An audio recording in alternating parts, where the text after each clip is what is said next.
This is the Kestrel Country Podcast, where we discuss the people, places, and events all around Kestrel Country.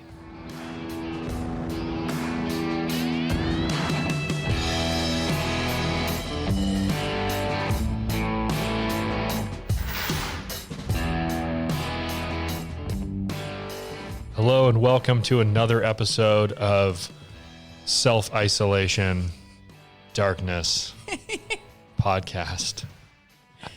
We are in beautiful North Idaho, here in our home, coming to you from the dining room. You got it right. I got it right this time. And during this lockdown period, but we were able to have an awesome conversation this morning. Again, kind of funny being a local podcast and doing it over the phone, but so grateful for this technology that allows us to do that. And we were able to talk today to Jenny Kostroff. Jenny runs the 1912 Center and has done so for a number of years. And they are currently doing remodel on the second floor, which is fun. We talked to her about that. We talked to her about the plans for the third floor as well.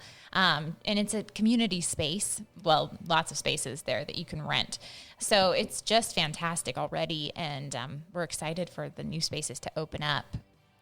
Yeah, it was really interesting to hear about kind of the history of their organization, Heart of the Arts, that runs the center there for the city, and all the different types of rooms they have available, the different types of events that happen there, and interesting too. At this time, we touch a little bit on the phenomenon of the fact that we're all missing gathering right now, which is exactly what it's used for.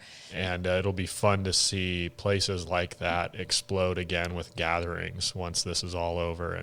And I think it's going to be really neat to see how the city and the community kind of rallies around those spaces and gathers again. Yeah. All right. Well, let's get into the interview.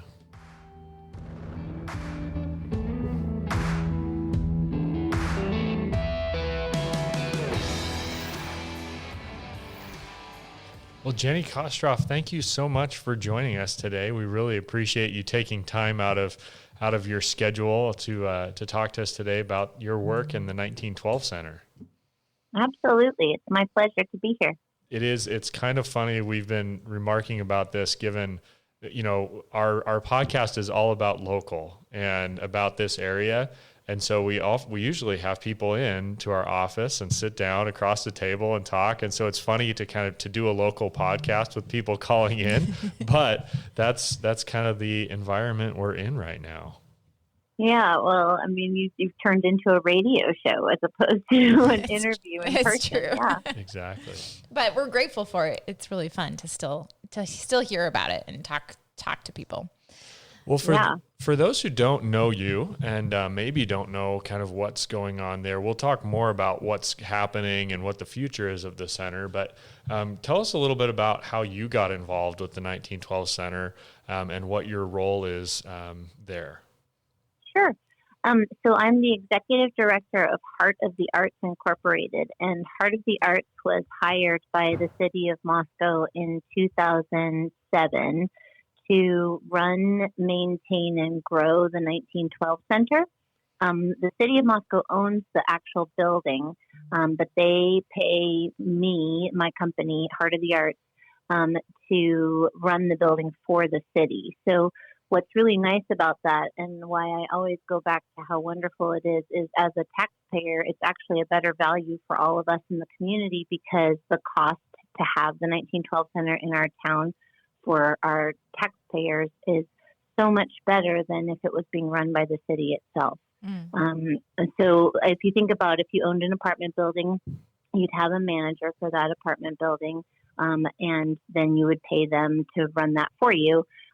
So we're doing exactly that for the community with the 1912 Center. Gotcha. So was Heart of the Arts in existence doing other things before that, or did it kind of come about as part of that 1912 Center project? It was probably originally founded with the idea that if the city wasn't going to step up and renovate the rest of the facility and make it into a lively space for the community, that this company would be available to make itself a possibility for that. Linda Paul founded Heart of the Arts in 2003, and she was one of the city councilors who was integral in helping to save the 1912 Center from demolition. Back, I want to say it was in 1998, the building was purchased by the city from the school district because it was the original high school in town. In 1912 is when it was built. And so it had been in the school district for years, bouncing to different needs. So it had been the high school, then the junior high, then it served as an elementary school when Russell School was getting renovated. It also served as the superintendent's office and so district offices to hire staff for the school district.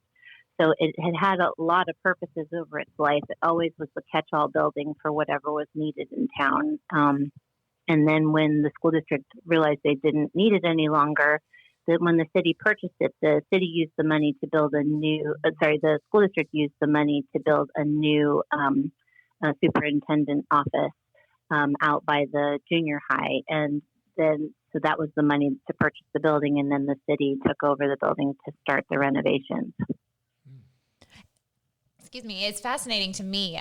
You had mentioned that it had been set for demo. So that was kind of a misunderstanding too, at least in one point because we've walked through the building with you and the stairs with the different count on the staircase. Can you explain that? Because I find that so fascinating. Yeah.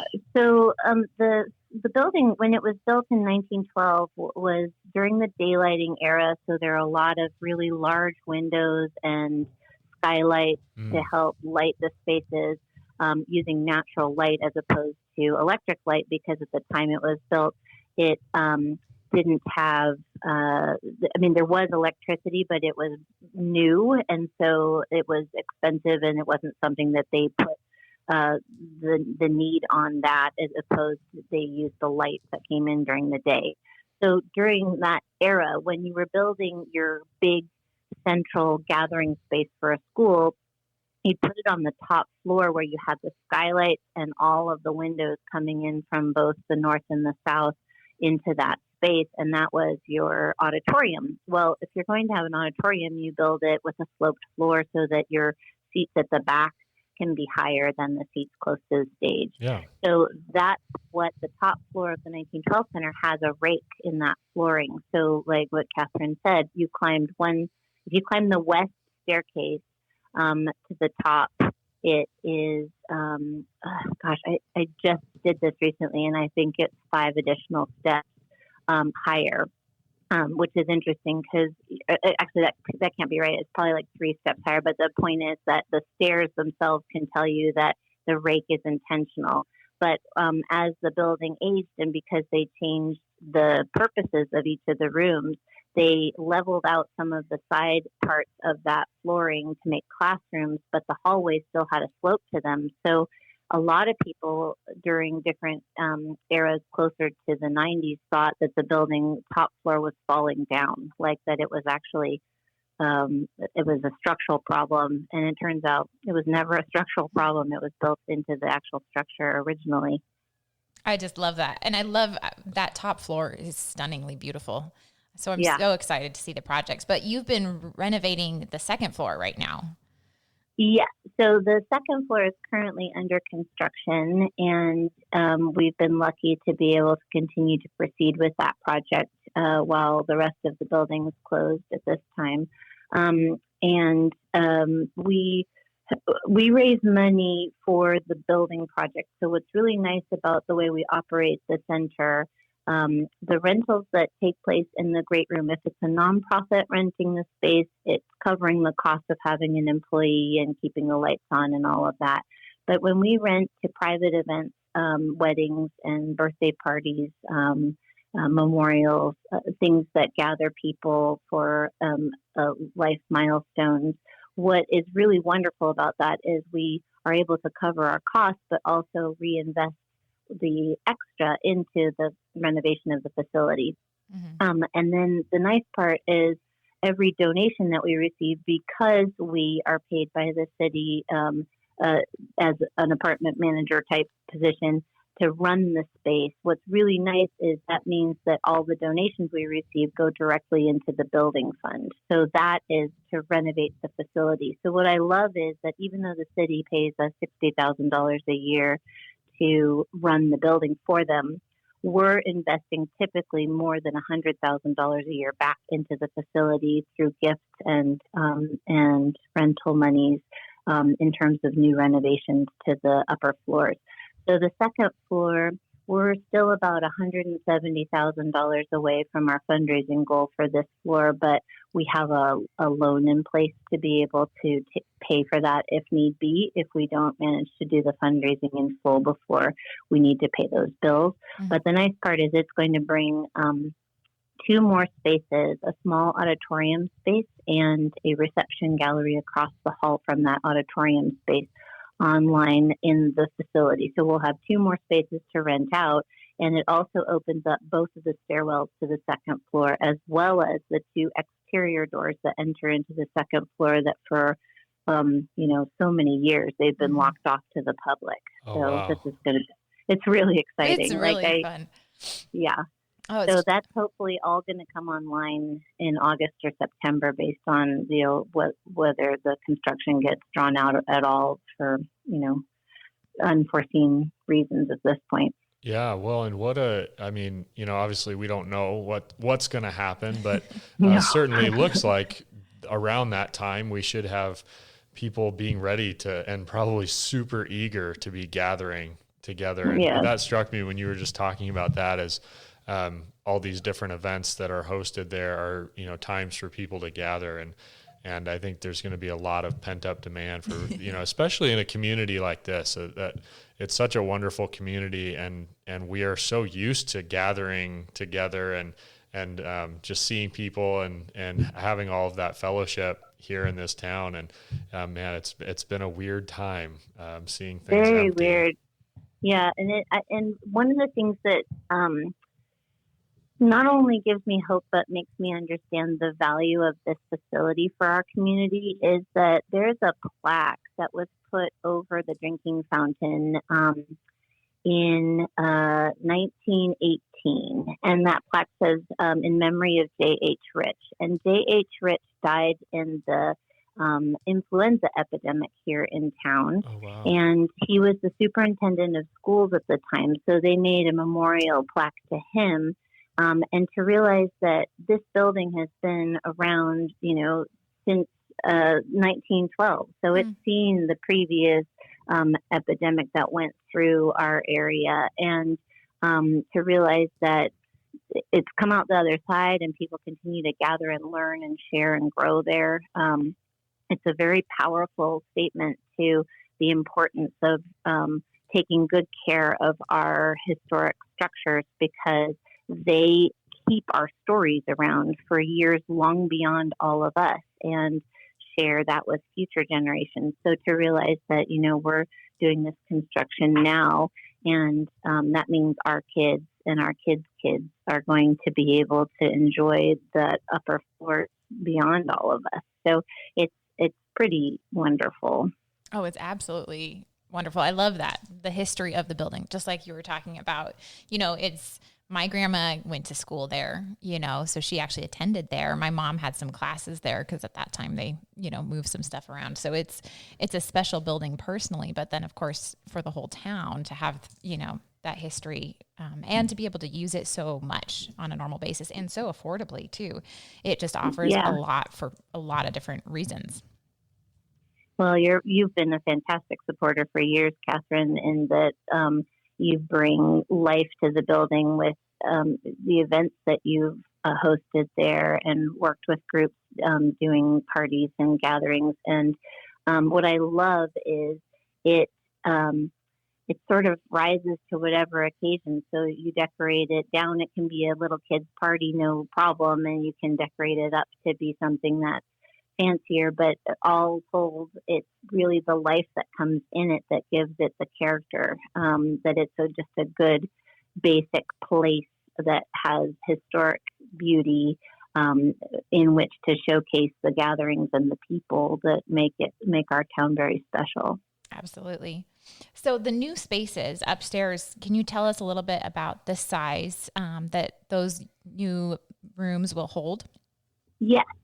So the small auditorium, and we've got a name for it, but because we haven't vetted that with the city, we can't reveal that at this time. But the small auditorium will be 100-person seat auditorium with movable chairs, so it can be adaptable. Like it could be used with the chairs to the sides, or it could be used with the chairs in rows, or we could take the chairs out of the room altogether if you wanted to host a dance in there. And it has a small stage in it. And when I think of like a small stage, it sort of sits like in the great room, we don't have a stage space. And so people sometimes will bring in rented stage spaces to be able to do like a lecture where the individual speaking is up on a dais. And the nice part about this is it's going to work well for small recitals, lectures, and talks where you need to be able to see your speaker. I think about groups like the Palouse Patchers. They host events in the great room now, but this space might be a good fit to do a lecture because you can actually see the quilts. When someone holds up a quilt, you can actually see it in the audience as opposed to sort of craning around the people sitting in front of you. So it's going to add a lot of great value to our community, and it's not as big as the Kenworthy. It's serving a different purpose. So it will be that sort of middle ground space that we don't have a lot of those in town. And what's nice is across the hall from the small auditorium, we have a reception space that we've put in an opening for pocket doors. So those can be opened wide when you're having a lecture that has a reception surrounding it, either before, or after, or for intermission, for example. Then everyone can come out, get refreshments, walk around, talk. And that space is at the front of the building, so on the south side. It overlooks the plaza, so you can see the patio space out front from the windows. And it's going to have an old-fashioned bar-style structure in the room that will serve both as a kitchenette if you're not having a reception. So say you have the pocket doors closed, you can come and go into that room and use it for a 60-person luncheon. And that beautiful wooden structure, like the old-fashioned bars is what I would equate it to, where it's got the pillars and the mirror, and you can hang your wine glasses there. So that structure is going to be able to, it'll have a sink, and it'll be the space where you can, just get your food stuff prepared or brew coffee. But during a reception, we can wheel out a small bar that will go in front, so it serves as the bar back for that. And so, wine and beer and things can be served from there. So it's going to be really fun to have that space, and the light in there is incredible. And so the pocket doors have windows in them, and the windows bring that light into the hallway and then back into the auditorium through another set of windows. Just like I said, the daylighting era, the building was actually built with all these lovely windows that lit the building all the way through from the southern exposure front to the north side on the back, with windows coming through the hallway. So it's going to be really nice to have all that light, and the Palouse needs all that because we get these dark winters. Yes. So to have all this lovely light we can take advantage of, it's really fun. So those spaces are going to make a really nice addition to what we have to offer, and they're different than what we have downstairs. Absolutely. I could see recitals or a very small, intimate wedding. I mean, loving that space too. Absolutely. Yeah, an intimate wedding would do really well because you could have the ceremony in the auditorium, and it could be just beautiful in there. And there's, different entrance doors too, so it allows for several options. And then come across the hallway for the reception, either a standing reception with cake or a sit-down, smaller reception. And like, I promise you, you'll love the space we captured. Oh, I'm sure. I just loved our tour from, what was that, last fall or spring? Yeah. It was just so exciting to see all of these plans. And thinking further ahead, can you tell us briefly about the plan for the top floor? Yeah, so the second floor has 4 more rooms on it that we're working on renovating as we have the funds in hand. So each one of those 4 rooms will get added to the second floor. So that will add a community living room, which will be able to serve as a green room for performances in the small auditorium, which will be really neat. Mm-hmm. And we'll have a game room that we're going to call the Green Dragon Clubhouse.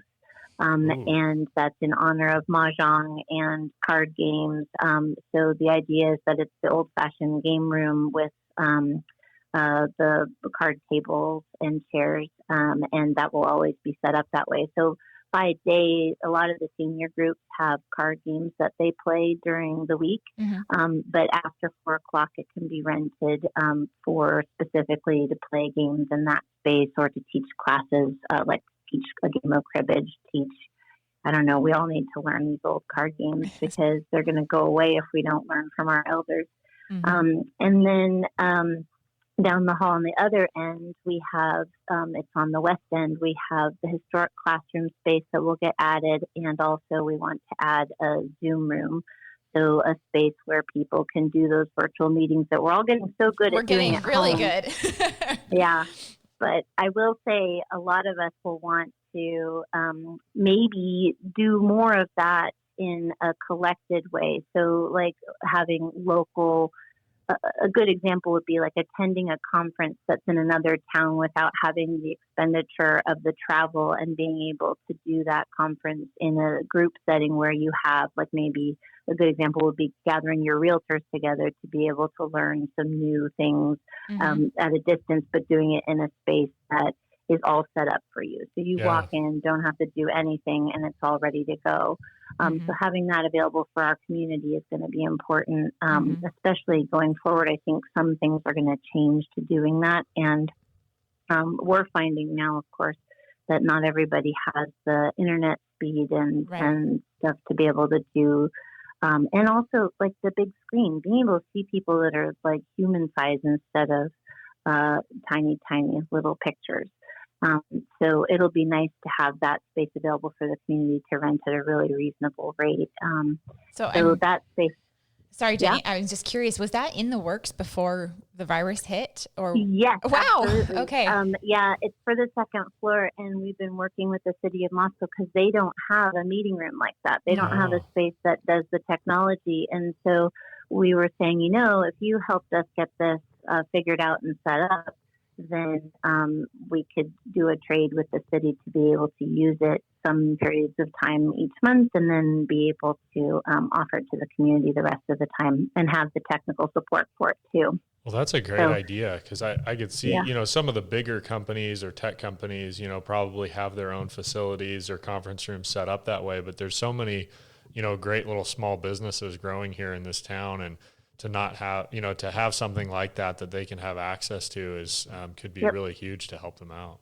And especially like a 20 to 30% capacity for the room. So it's kind of a nice thing where you can still have the local group or groups attending something that's farther away. And in general, I think if we look at making sure we're making the most out of our, hard-earned dollars here, being able to spend those wisely. So maybe we're saving for a family trip and we don't want to make the trip to a conference too. And it's like, it's just one of those things that I think will add a lot of value to our community.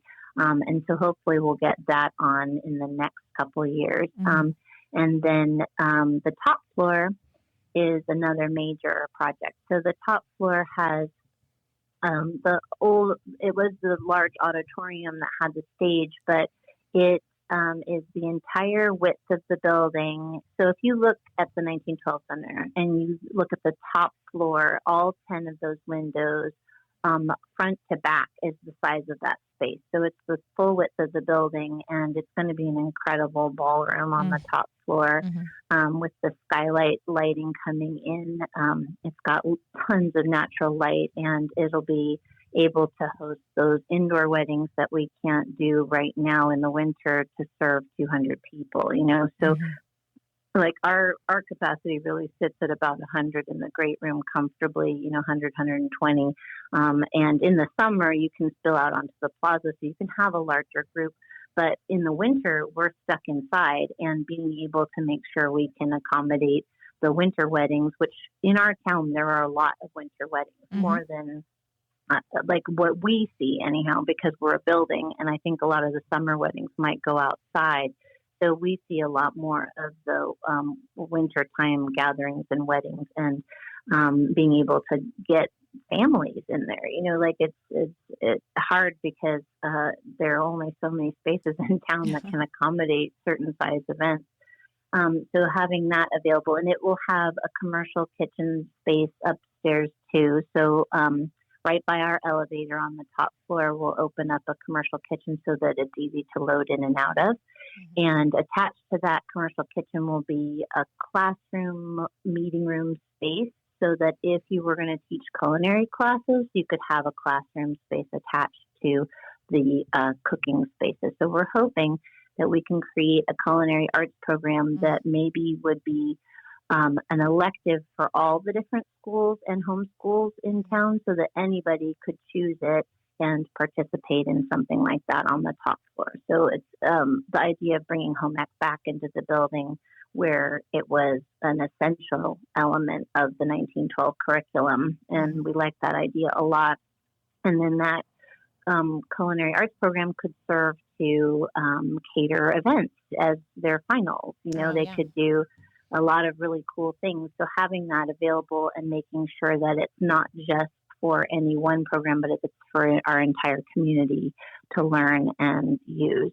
And then it will also be that catering kitchen that would be available for weddings. So anybody that was cooking at a wedding, or that was the caterer, could use that to hide their stuff and plate things and serve to the big ballroom.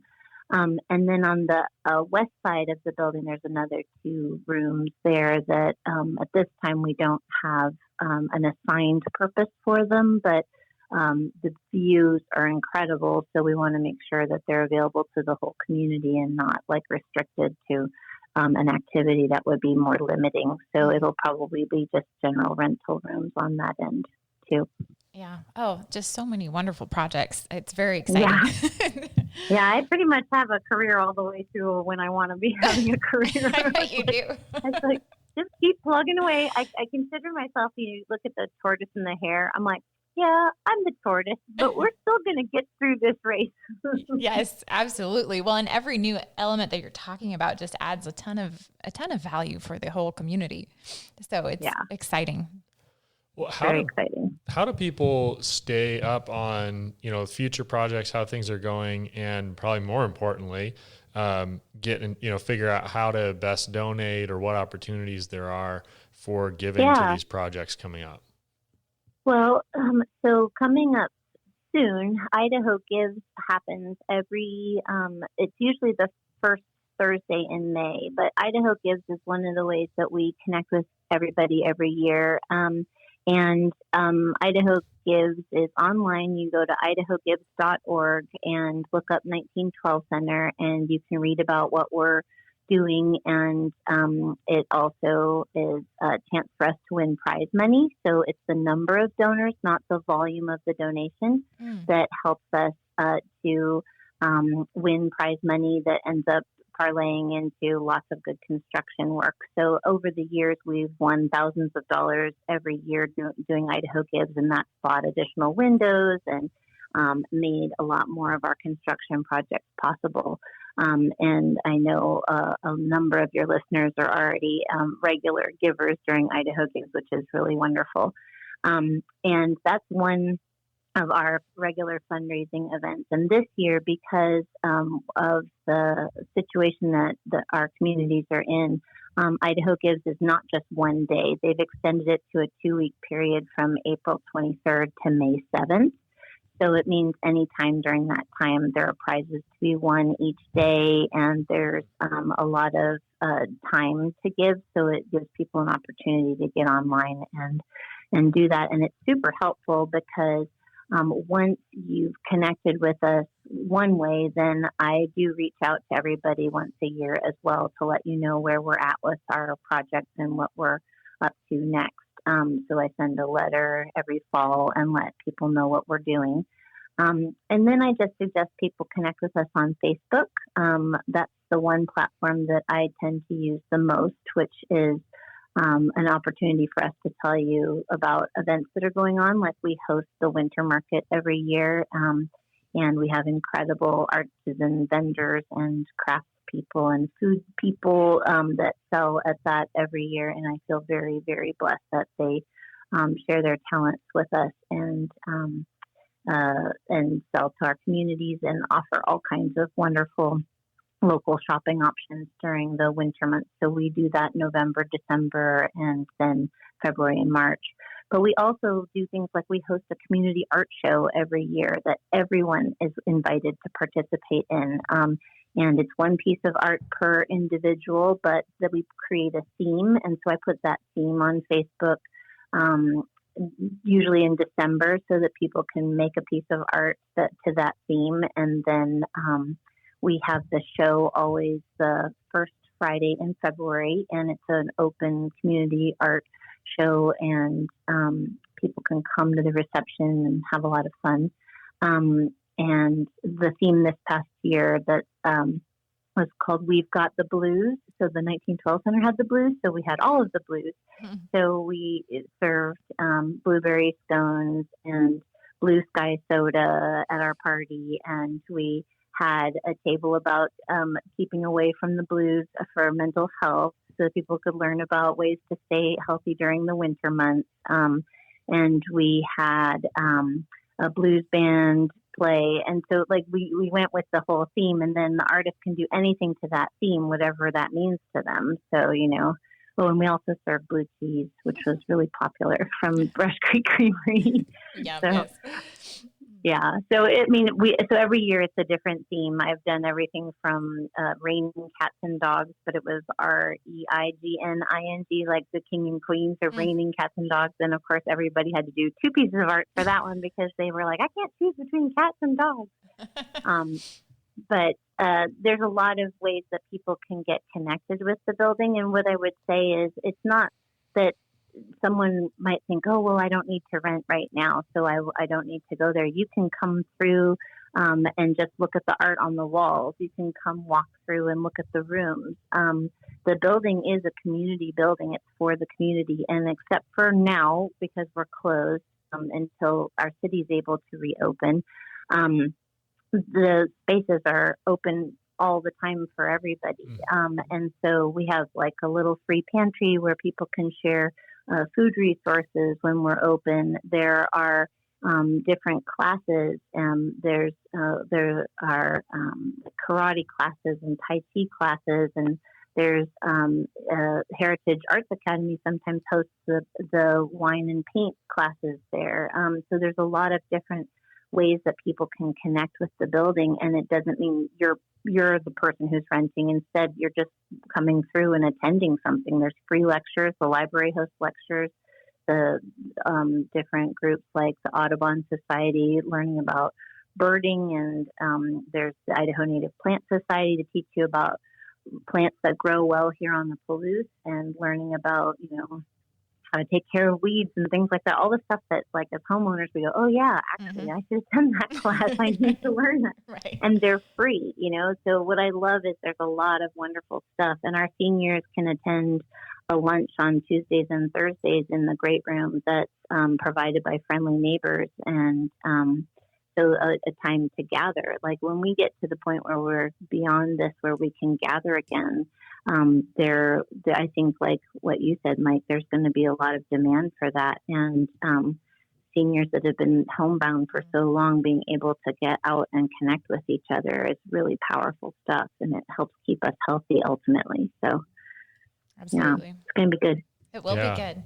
Well, thank you so much, Jenny. That's awesome information. And thank you for all your work, too, at the center. Yeah. And it really is a wonderful asset to our community. And we're grateful for all you do to keep it running and to continue to grow it for the future. So, yeah, well, thanks so much for all you're doing, because I do think you're bringing a lot of spotlights to our community with wonderful spaces. And I think a lot of people are learning things they didn't know and being able to connect with the good stuff we've got here, which we're very lucky to have. That's for sure. Absolutely. That's for sure. Well, thanks again for joining us, and have a great rest of your day, and enjoy, I guess, be productive and stay safe and healthy there working from home. That's right. We got to try. We do. That's right. Thanks, Jenny. Thanks, Jenny. Thank you. Bye-bye. Thanks for joining us. Like, share, subscribe. We'll see you next week.